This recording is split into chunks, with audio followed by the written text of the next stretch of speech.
everyone. Welcome back to Let's Play Great Ace Attorney 2. This is Vitafuser. In our last episode, we got down to the bottom of things, found out that apparently there's more to this case than meets the eye.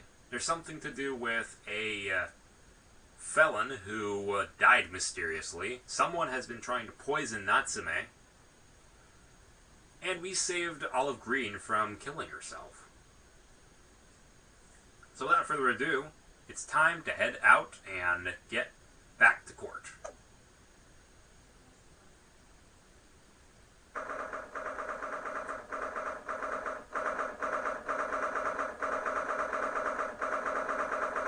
Alrighty. Luckily, what's up with you?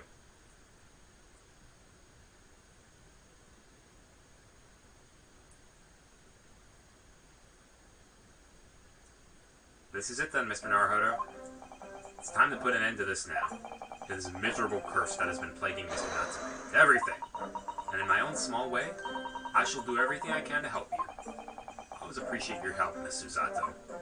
Suffering! Sosuke selfishly sidelined! Ah! Good morning to you too, Mr. Natsume. Good morning! Good morning, locum student Mr. Naruhodo Esquire! Listen to you two, chatting away happily as if the main player for today's trial isn't here. Why should you do that? Why? Oh dear, we didn't mean to cause offense, Mr. Natsume. I thought perhaps it's because you had your eyes shut so tightly you were meditating, finding inner calm. It seemed wrong to disturb you. I was waiting! What's the matter, Mr. Natsume? You seem different somehow today. Why, naturally. That's because I've attained spiritual enlightenment. The path of literature, you see, is a journey to discovery of one's own death. Or such like. The sort of morning conversation I was hoping for. That's why I had my eyes shut. I missed the signs, I'm afraid, somehow. You'll have to forgive me. And you mustn't talk of your path leading to you to death, Mr. Natsume. That was just an example! Oh yes, there it is, inner calm. You barely come to see me at all yesterday. I was sure you'd abandon me, and return to our beautiful long-lost homeland. We've not even been in Great Britain a week yet. Yeah, well anyway, I intend to set everything straight in court today. I'm determined to uncover the truth. I'm actually reached an important decision myself. What sort of decision? I shall fill you in after the trial. Alright.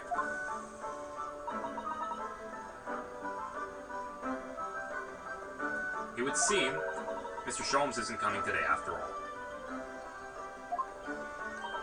It's a very clever message, I think.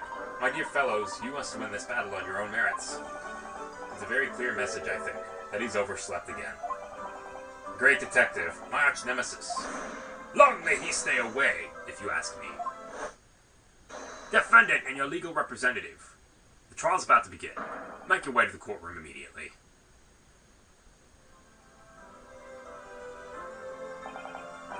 Today, once again, we face the Reaper.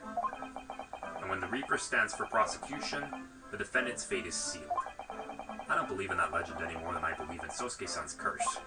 The truth is hidden here somewhere, and I won't let it escape me. I have to keep believing in my client and keep fighting to the very end, that's all.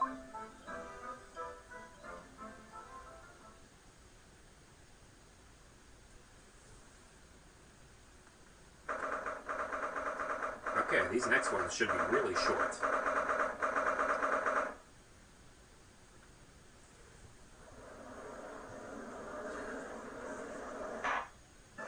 In the name of Her Majesty the Queen, I hereby declare the court to be in session.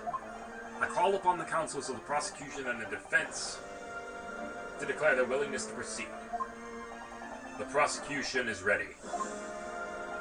Yes, the defense is ready. Very good. And now I call upon the 6 ladies and gentlemen of the jury, chosen by law to represent the will of the people in this trial. Are you ready to proceed? Absolutely. Justice will be done, you mark my words. I feel obliged to say, I feel especially ruthless on days when my hat is sitting just right. Oh, well, I wondered if you could adjust my hat for me. And please be as ruthless as you like. Thieves deserve to die, if you ask me. Especially gas thieves. I've no sympathy for the men at all. Look, I said it yesterday, and I'll say it again now. I don't have time for this. I've got my own problems.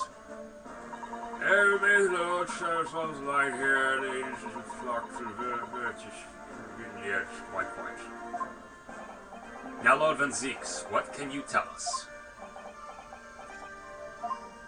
The prosecution's report, please, for the court, in relation to the theory expounded by the defense yesterday regarding defense T. So he does have the results. And he already needs a drink. Before the prosecution delivers the black news about the black tea belonging to the Blackguard Medical Dock, pray allow me a moment to savor liquid of a more sanguine hue. In fact, I'll defer to the good detective for the report. Here's to you, Inspector. Yes, sir. Thank you, sir. As indicated by the defense, we found a bar of soap just outside the victim's window in the snow. And in there was indeed a frozen reddish liquid in a little depression on the top of it.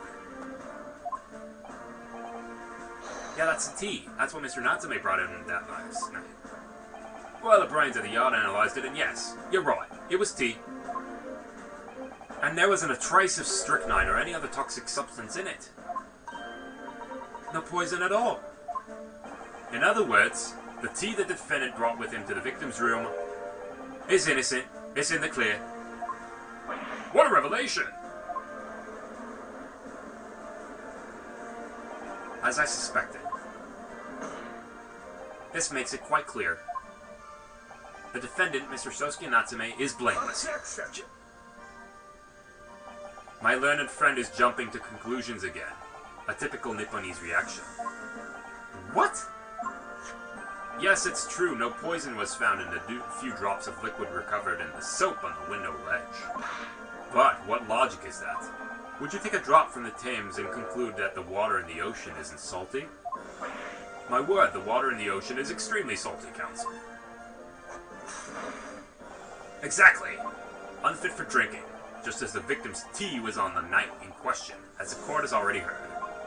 Bitter was the precise word from the lips of Mr. William Shamspeare,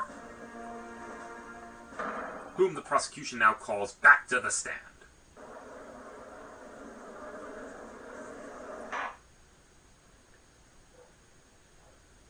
Very well, I will uphold the prosecution's request. Mr. Shamspeare, yup, sounds like we're gonna have another confrontation with our theatrical friend. Bailiff, show Mr. Shamspeare to the stand. Oh boy, here we go again. Mr. William Shamspeare, the victim of this despicable crime. Oh heaven, oh hell, do you command me to remember? Forsooth, 'twas I, Shamspeare, did have a bellyful of that foul fluid given in mine innocence. Yes, but as was revealed in yesterday's proceedings, the witness is not as innocent as we had perhaps first been led to believe. By using bars of soap such as this, he has been stealing gas from the supply company, yes. One may smile and be a villain. Forsooth, 'twas I, Shamspeare, did have a roomful of the sweet fuel given. That's right, fellow jurors, don't forget, this man's a rotten thief. I haven't forgotten, kept all that about the ice coins a tidy secret, didn't you?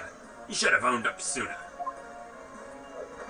Arrest him, I say. Arrest him at once, and let him feel the sting in my tail. Oh, indeed, by dint of vile and cowardly means have I plotted to further mine own ends, I confess. Thou wouldst not pardon my sins, of that I am sure. If you acknowledge your wrongdoing, what exactly are you doing here? Cowards die many times before their deaths. And for a coward such as I, death be well deserved. But would it that a still greater crime passeth unpunished? For lo, the hairy-faced gentleman of farther east than Verona did contrive to poison me. What the hell are you doing? There was no poison in the tea found in your room. The police have attested to that. What the defense would assert as an inconsistency will quickly be cleared up by the witness's testimony. Is that not so, Mr. Shamspeare? Verily, my liege, I would most gladly speak. Assuming I do not climb up out of this courtroom on my own merit. Very well, let the witness testify this inconsistency. Tell the court why it's that the poison apparently entered your body, though none was found in the tea.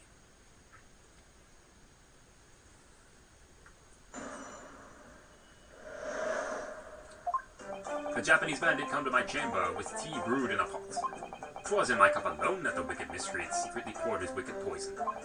Whilst feigning distraction and on debate, ne'er did a drop of his own drink pass his lips. When he departed by and by, I did use that tea as it remained in his cup to make my coins of ice.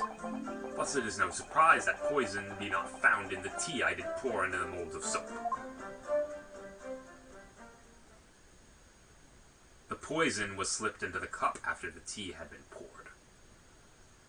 The normal way for poison to be administered, in my experience. Quite.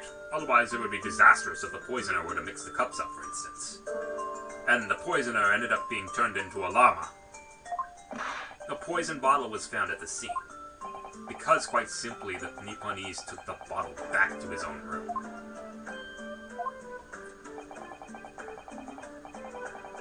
The absence of a vessel containing the poison only becomes problematic when considering suicide.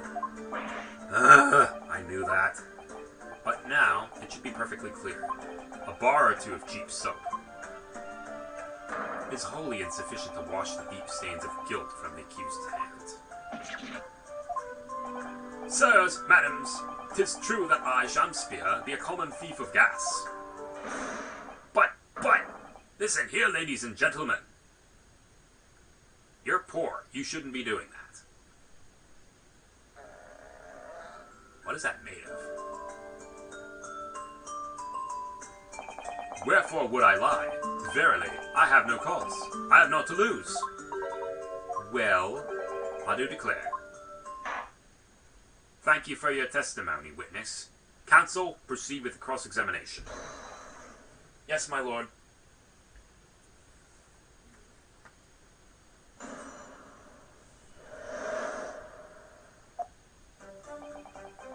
Yeah, he did that.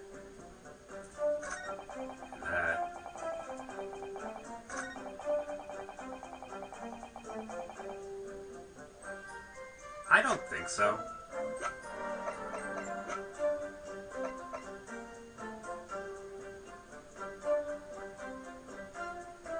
This is probably disastrous. You claim that Mr. Natsume didn't drink a drop of tea on the night in question. But that's impossible. How? Chop logic.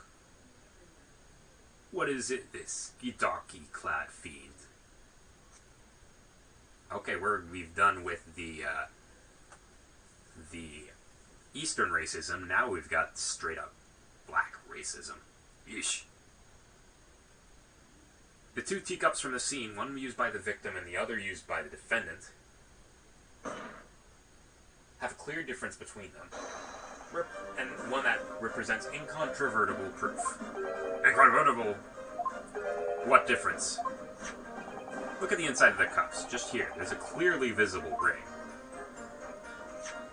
Yes, a tea ring. Commonplace enough. Indeed, such stains occur all too readily when one leaves tea in the cup for a while. And yet, Mr. Natsume's cup has no such ring. Good lord, you're right. It's completely clean. And prithee, sir, what makest thou of it? Exactly what Mr. Natsume told the court yesterday. The Japanese saying he quoted, "Drink tea while it's hot." That's right. Yes, the jittery Mr. Natsume was true to his usual self that night and drank his tea in no time.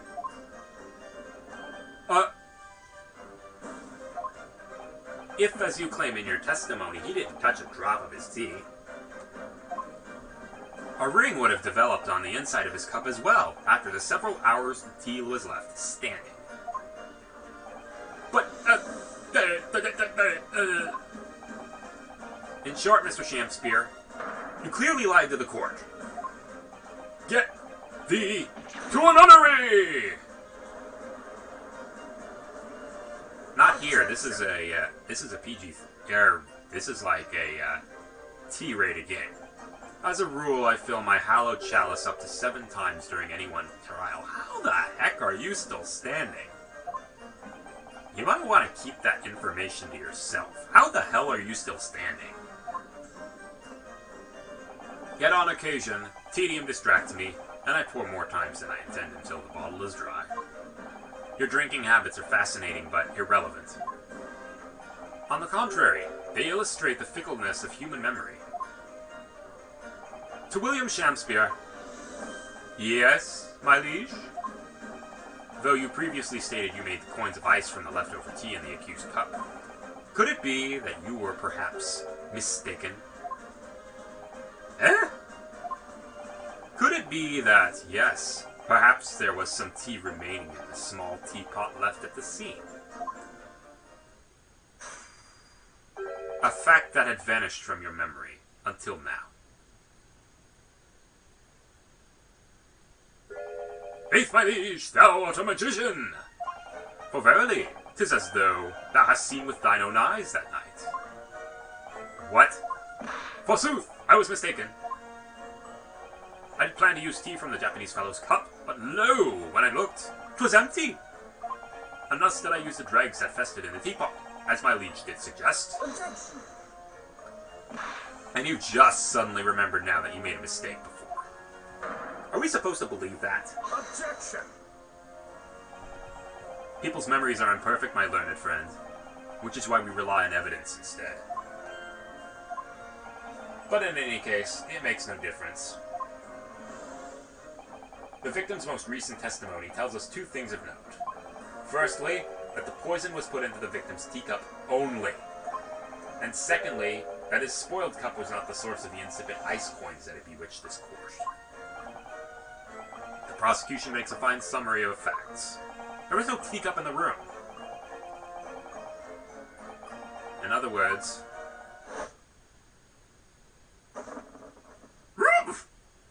the inconsistency claimed by the defense simply does not exist. No!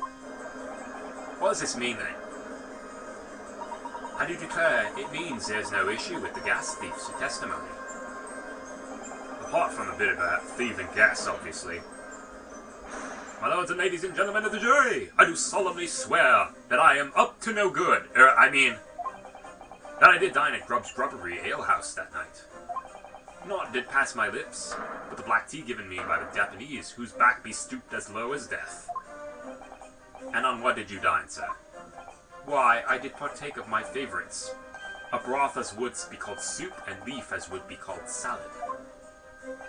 As insalubrious as a menu as the establishment where it was served. But you gods will give us some faults to make us men. Willingly would I suffer what punishment 'tis seen fit to serve a wicked thief of gas. But I pray ye wise and noble fellows, ne'er forget the simple truth.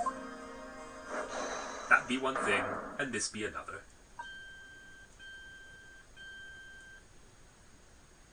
Yours all, your humble servant Shamspeare, doth entreat you, punish the Japanese fellow for his sins.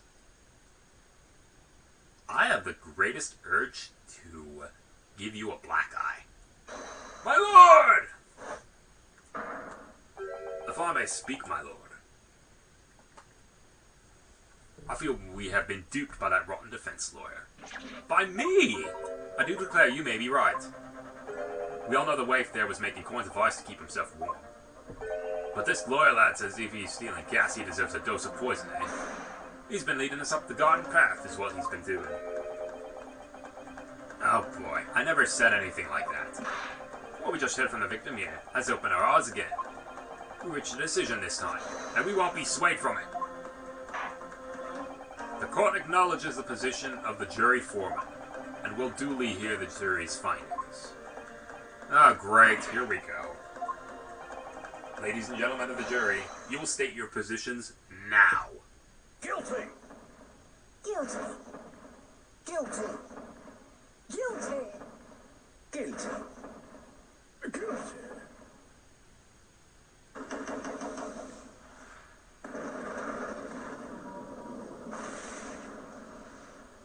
Ah, great.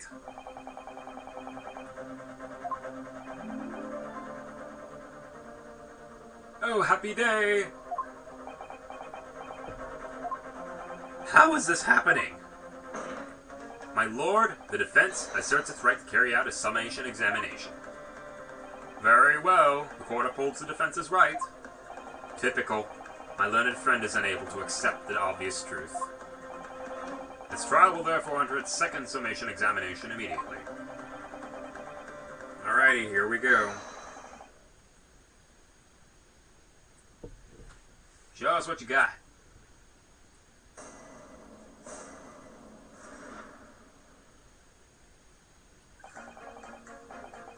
Madam, logic me. And having considered all the evidence, the defendant must be logically guilty. I do agree that gas is far too expensive. I can quite understand why the man would want to avoid paying.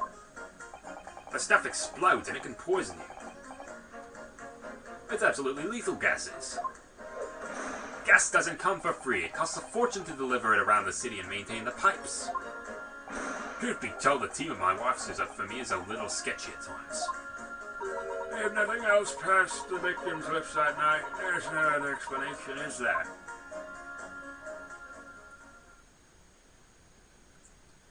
I do feel perhaps personal opinion about gas and its supply has influenced decisions somewhat. But never mind. No, you really should mind. The truth is, our counter-argument wasn't as unassailable as we'd hoped. And Mr. Shamspear was poisoned. There can be no doubt of that. Then how are we supposed to turn this around? Well, that's probably poison gas. Our only hope is to demonstrate to the court incontrovertibly. That's surely impossible at this stage. If we don't manage it, though, Mr. Natsume will be found guilty. No delays, counsel. Proceed with the summation examination.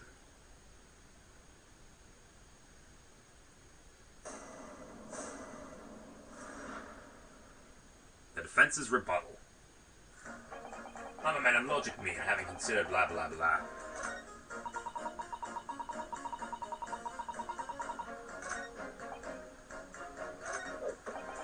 Juror number 4.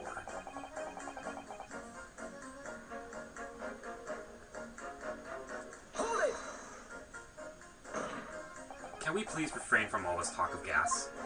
There's an all-out attack underway here, in case you hadn't noticed, against my company's gas. And I'm supposed to sit here and take it, am I? I don't think so. She's really buzzing now. All I've heard about a wonderful fuel is explosions and poisonings. What about electricity, What about getting electrocuted? What about that? A little explosion here and there is nothing in comparison. Any explosion would hardly be described as nothing. Madam, nevertheless, the theft of your gas is deplorable. My point exactly. But the gas thieves aren't even the worst of our enemies. We've far more devious reparates to contend on a daily basis, you know. More devious? Who, madam? Other gas companies, of course. Other gas companies. Not quite what I was expecting. We generate gas and we deliver it to our customers fair and square. Indeed, nobody's questioning that, madam. Adamant is exemplary gas company. But there are other unscrupulous gas companies here in London that don't even have any gas at all. What? But if they don't have any gas, how do they go about selling it to people? You wouldn't think it possible, would you? But they steal our gas, you see, and sell that. How is that possible? Gas companies like ours deliver gas to people's homes via a network of pipes. But these devious reprobates secretly disconnect our pipes and divert our gas into their own rotten pipes. Then they make a contract with the household supplied by those pipes, and take money for the precious gas that's rightfully ours without us even knowing. They're diverting gas in their own pipes illegally. What a brazen form of theft. When we visit customers' houses to collect the money from their meters, We always have to check whether or not one of these devious companies has been up to its tricks. Excuse me. Do you have something to say about that, juror number 3? Oh, golly, you mean me? I'm terribly sorry. I was just thinking to myself, I really did catch him off guard there. Thinking about what the lady next to you was saying, correct? Well, yes. I just got a little riled about it recently, you see. Go on. An Altamount gas worker visited my house the other day to investigate the pipe work. We need to ask for your cooperation while we carry out a secret check of your property, sir, the fellow said. So let him in. And you know what he did? I'm afraid I have no idea. Please tell us. He proceeded to take one of my lights off the wall. Then he grabbed the exposed mouth of the pipe and started blowing into it. What do you think you're doing, young man? You're giving away company secrets there. Oh, please. Everybody knows. But it was very nearly the death of me, I can tell you. What do you mean? I explain, if you don't mind. As I said before, these unscrupulous other gas companies connect their customers to our pipe network. But how does blowing into the pipes come into it? Obviously, there's gas in the pipes, and it's at a fairly low pressure. Blowing air through the pipe, you can make the pressure drop temporarily. And if you do that, any lights connected to the same pipe will flicker for a moment. I see. In other words, if upon blowing into the pipe, the lights of an adjacent property that has no contract with the company flicker, you can know that these devious scoundrels have been meddling with the pipes. Exactly, my lord. That's it in a nutshell. It's the reason why we have teams of workers going around neighborhoods to investigate where the lights flicker. The trouble is, a particular worker who came to my house didn't know the strength of his own breath. He blew down the pipe with all his might, and you can guess what happened, can't you? Well, if he blew hard, then... Wait, you mean... That's right, the lights didn't just flicker, they went out, along with the stove. Gas started pouring in the house. What a disaster. The gas supply must have been interrupted briefly because the man blew too hard, so the flames went out. I'm afraid I yelled at the fella. Are you trying to kill us all, I said. So by disconnecting a lamp and blowing into the exposed gas pipe, it's possible to extinguish lamps and stoves connected to the same network of pipes. And then when the gas starts flowing again, it just silently seeps into the room. Mr. Naruhodo, I think perhaps this is almost certainly the clue we've been hoping for. Juror number 3, the defense requests you amend your statement to include that information. Oh, well, if you like, I don't mind. Well, I do. That's our company's secret method of identifying the rogues that tried to diddle us. Like I said, madam, it's widely known already. Very well, juror number 3, you will amend your statement accordingly. Yes, my lord. Although I'm not really sure what the point of it all is.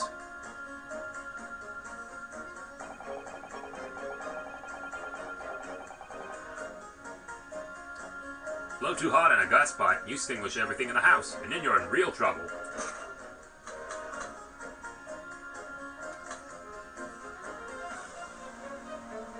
If nothing else passed the victim's lips that night, there is no other explanation, is there?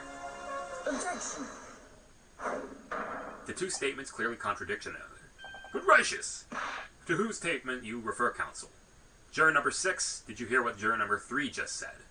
Aye, well, yeah, of course. I heard him mumbling about something or other.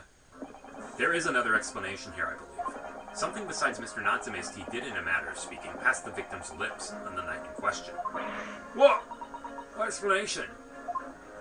I wonder, did the police check the mouth of the gas pipe feeding the wall light at the scene to see if there were any traces of poison there? I was curious to see what your floundering would result in this time. But the mouth of a gas pipe? Scotland Yard is enough to do without exploring such relevance. What a piece of work! Is a man! What are you trying to say, Mr. Shamspeare? What speakest thou? Prithee, is it not strange and strange? That is what I say to thee, sir. I thought I'd been quite clear, but let me put it another way. The strychnine could have been on the mouth of a gas pipe that feeds the wall lamp in your room. And That is how the poison came to enter your body. Good lord!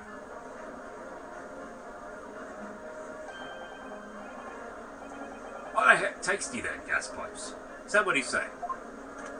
Or is the gentleman suggesting that the poor man was so desperately hungry he tried to fill his belly with gas? Perhaps no actress would perform a kiss scene with him, That was actually good.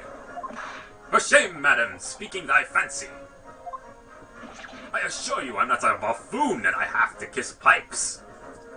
I don't know. Objection! This is no summation examination. This is a farce. The prosecution will not stand for any more of my learned Nipponese friend's conjecture. To begin with, the lamp in the victim's room is high on the wall. In order to have placed his lips to the pipe that feeds it, he would have to be a contortionist. Those are empty assertions. There is no possible proof that the man did as you say. I wouldn't be so sure. I have no proof that Mr. Shamspeare put his lips up to the pipe. However, I can say with some certainty that on multiple occasions, Mr. Shamspeare has been doing something in front of the lamp on his wall. And I have evidence to prove it. Alright, you've got attention, lad. I'd like to see how you can be so sure of yourself. So would I. Let's see this evidence, then. Alrighty.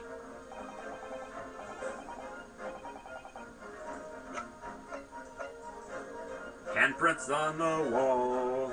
Do do do do do do do do do. Take that!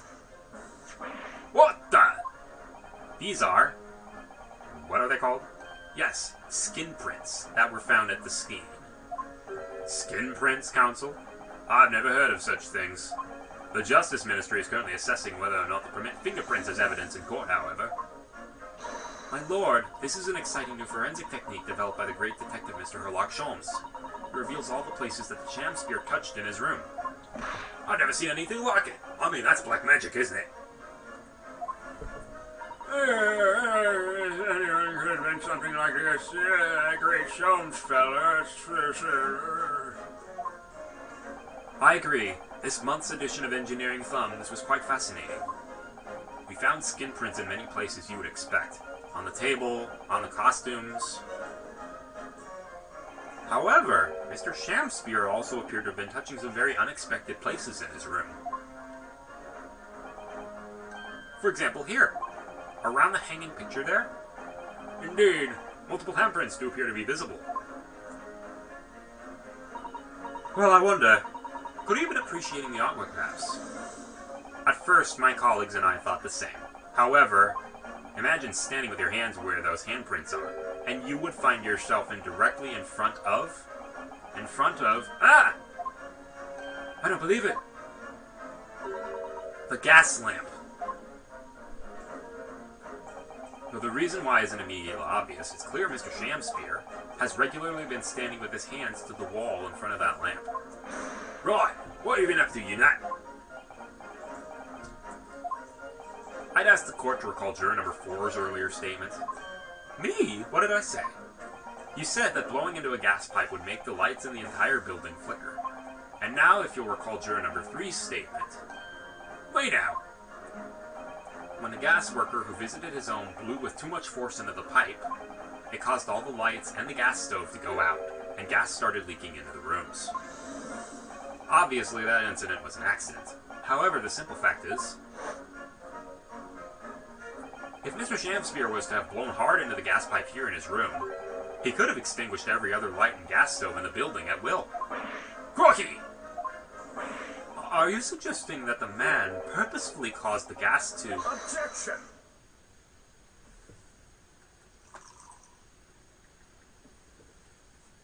Ross acknowledged that the prosecution is required to remain silent during a summation examination. I must toast my learned friend's utter disregard for the letter of the law. What is the meaning of this, Lord Van Zieks? The curious photograph, or whatever it is, presented by the defense, the so-called skin prints. Clearly, that cannot be accepted as any form of usable evidence in this case. But what is an exciting new forensic technique? developed by the great detective? It's nothing. A mere toy developed by an amateur sleuth with too much time on his hands. Certainly even research of this nature by the esteemed Mr. Sholmes cannot be recognized by the court as formal evidence.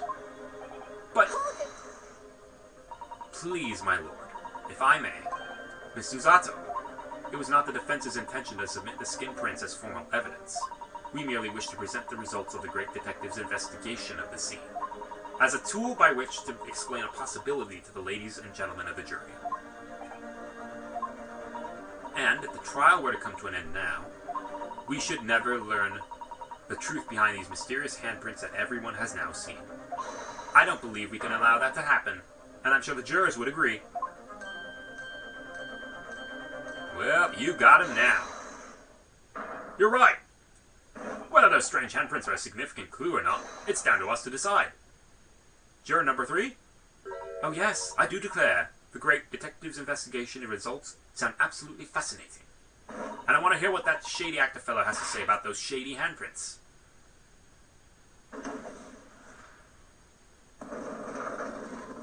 Well, 2 out of 4 is not good, but it's also not bad. What's the matter with you two? That was foolhardy. I did say it, didn't I? And I don't like to break a promise. No, wait! You heard his lordship. It's not fair dinkum evidence. Too bad for you. One more juror changes his or her mind. Mr. Natsume's trial will have to continue.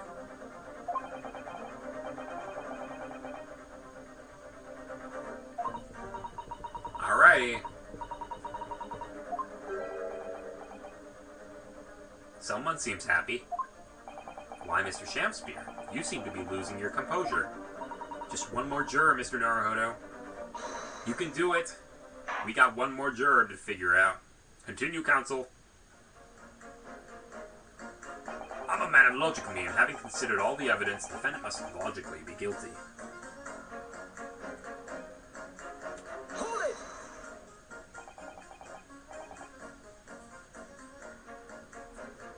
All the evidence, you say? That's right. And there's no room for doubt. It's all pointing to that Japanese man with the big mustache. Says the Englishman with the bigger mustache. But the defense just demonstrated another possible... What are you to make of that? What? Your so-called skin prints? It's an exciting new forensic investigation technique, developed by the great detective himself. The numerous handprints on the wall are clearly out of the ordinary. And if Mr. Shamspeare had indeed put his mouth to the gas pipe on the night in question, it can't be denied there's a possibility where that's where the poison was. Well, yes, I won't deny that's plain in my mind. But as the prosecution rightly says, we should pay no heed to unacceptable forms of evidence. Besides, yes, even if the fellow's been up to some mischief with the gas pipe dozens of times before, that doesn't mean he got up to the same shenanigans on the night in question, does he? Oh? If you can't make your case better than that, I'm afraid I can't change my stance. You do make a very valid point, sir. That's true. Perhaps I was a little hasty. No, wait! Look, you got your chance here, haven't you? It's time to prove your theory. And you and your Japanese cohorts can. Just leave our nationality out of this, please. If we can't substantiate, I'm afraid the jurors that changed their minds before them may very well change them back.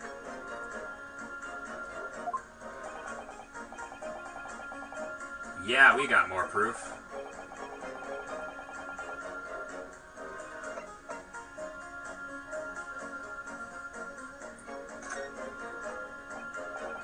I don't have evidence to support my theory. However, there is witness testimony that substantiates it. What's that? Testimony? It's incredible. Whose testimony?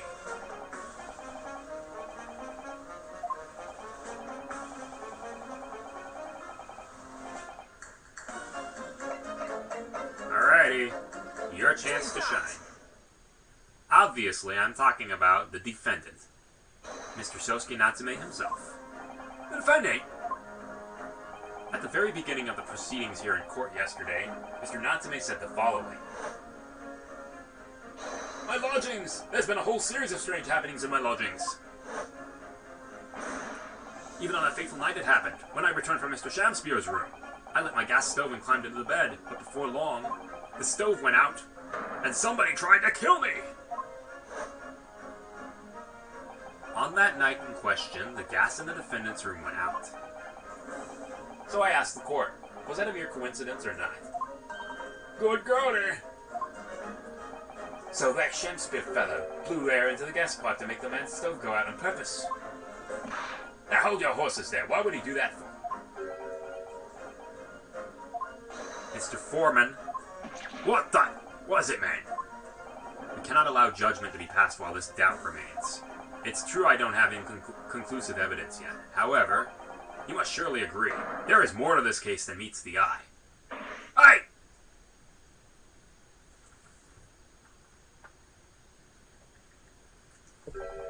Fair enough. Like I said at the outset, I'm a man of logic, first and foremost.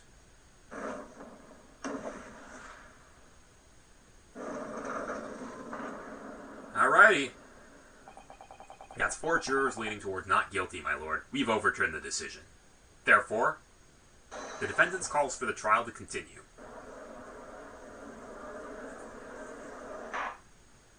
As the defense has rightfully indicated, the summation examination has concluded with a majority of jurors altering their decisions. 2 jury members now called guilty, 4 called not guilty. Therefore, the jury's opinion is conflicted and in accordance with the law of this land. I hereby order the continuation of this trial.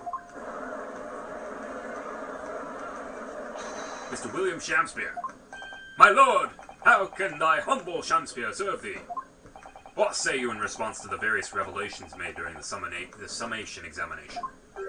So God meant me, I do solemnly swear I am up to no good. I recall also of either the lamp or the pipe. Your handprints have made a tawdry mess all over the wall there. How'd you explain that, eh?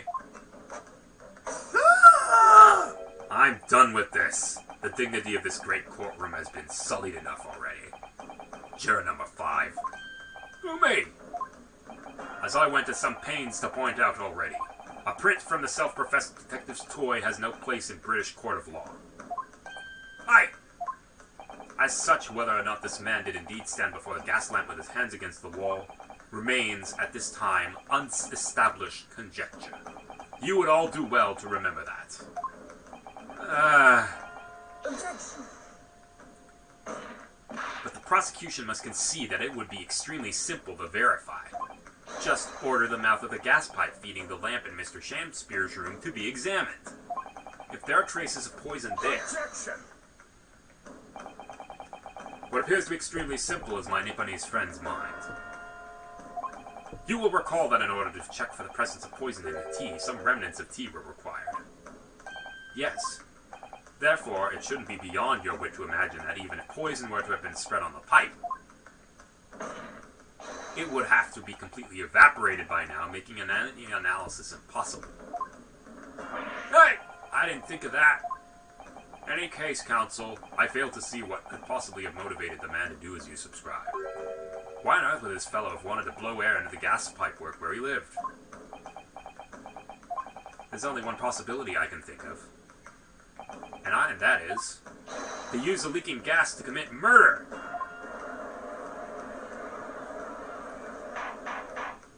Order! Order! Counsel! Precisely whose life do you suppose this man was plotting to end? Oh boy, the answer couldn't be simpler. Mr. Shamspear wanted to end the life of Sosuke Natsume.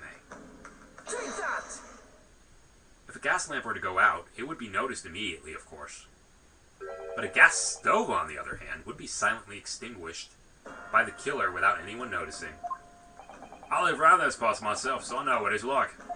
I can tell you, trying to sleep without the stove lit is pretty much suicide. You'd freeze to death in no time.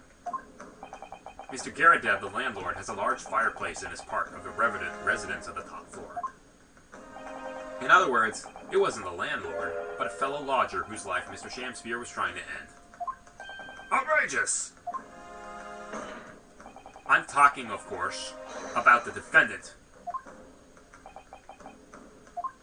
Mr. Natsume isn't the villain in this case. He's a victim this man was trying to murder. Good gracious! Objection! The accused is actually the aggrieved. Interesting. However, the fundamental facts of the case remain unchanged. Namely, that the accused is the aggressor here. What? How can you still claim that? Let us indulge your fancies for a moment and assume that there was indeed poison on the mouth of the gas pipe. The question then arises, who put it there? Who did put it there? The only logical conclusion is that the person responsible was aware of this man's trickery with the gas supply and his attempt to kill.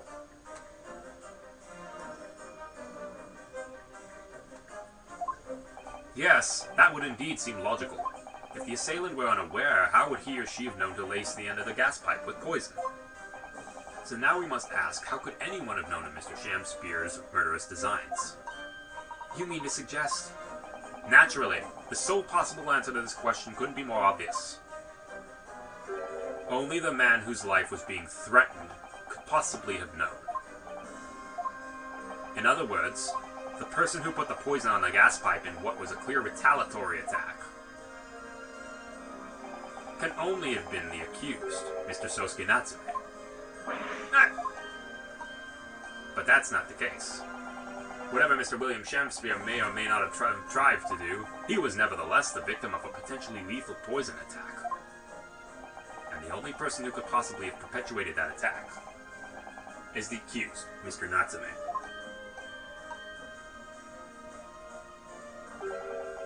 The defense's counsel theorizing has failed to avert suspicion from the accused. Far from it. In fact, now that a clear motive for the poisoning has been successfully established, that suspicion is greater than ever. Would you not agree, my Nipponese friend? I don't think so. Ah! Ow!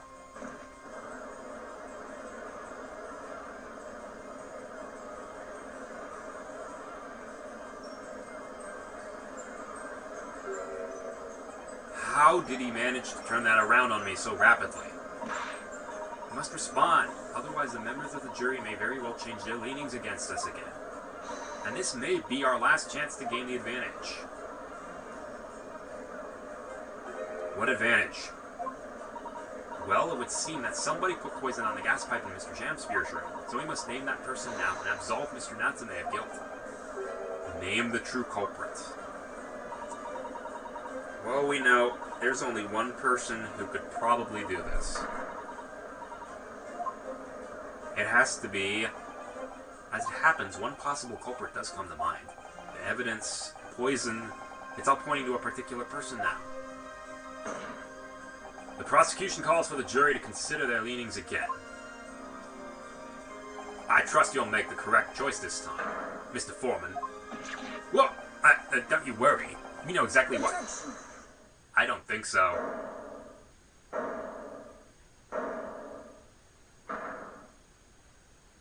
There is one other person who I believe could have been involved in all this. The true culprit of this crime. True culprit? A term found in second-rate novels featuring the third greatest detective, my Nipponese friend. But why not? This farce has gone on for so long already, I see no reason to cut it short before its disappointing climax. Thank you. Tell us, my learned friend, what is your latest theory? Who is the so-called true culprit of this crime?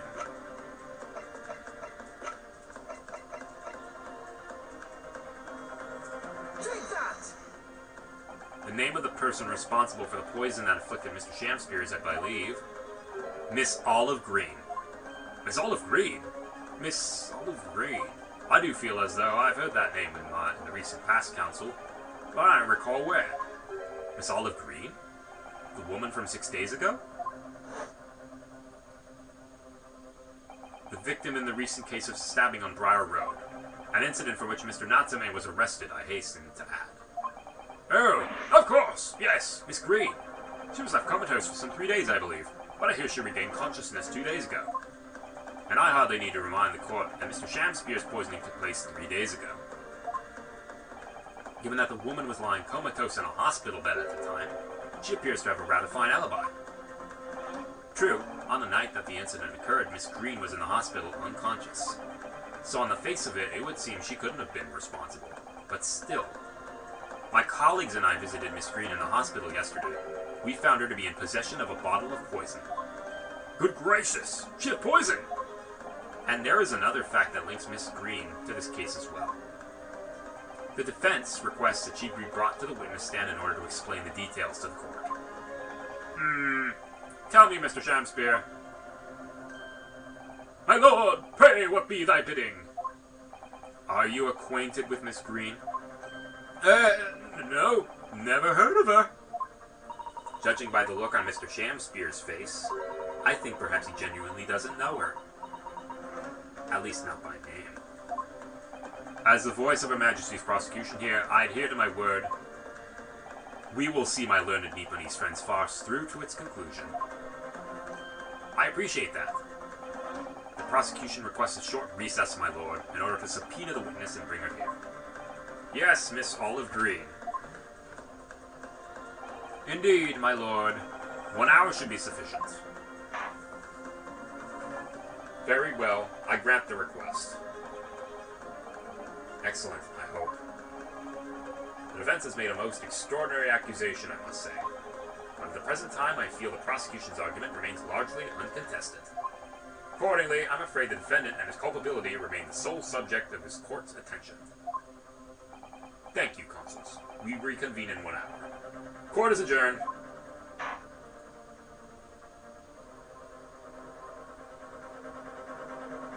And with that, long episode, I'll see you guys next time.